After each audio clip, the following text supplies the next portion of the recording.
साथीहरू नमस्ते सेवाहरू गुड मर्निङ। हामी चाहिँ यहाँ बिहानै माइखोलातिर निस्क्यौँ है साथीहरू, किनभने यहाँ मेरो छोरी चाहिँ भोलिको बेहुली पवित्र स्थल चाहिँ नभनौँ, हामीले यहाँनिर यसो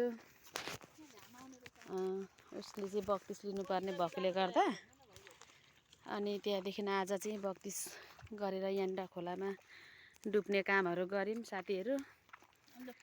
अनि छोरी चाहिँ यहाँनिर ल भोलिको बेहुली चाहिँ, अनि यता चाहिँ काकी उहाँहरूले नै उहाँहरूकै पासमा लिनुभएको छ मेरो छोरीलाई।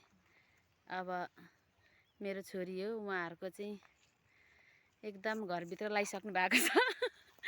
यता काका हुनुहुन्छ, काकाले अब छोरीलाई राम्रो आशीर्वाद राम्रो गरी खानु छोरी भनेर चाहिँ भनिसक्नु भएको छ।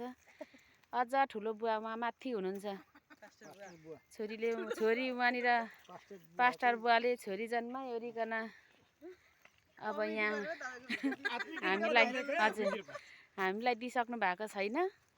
अब हामीले चाहिँ दिएको छौँ बुवालाई नै। अनि हामीले चाहिँ यो एकदम हाम्रो यहाँको चाहिँ ठुलो माइखोलामा आएर चाहिँ छोरीलाई एकदम यहाँनिर हामीले चाहिँ परमेश्वरमा जिम्मा दिएको छौँ।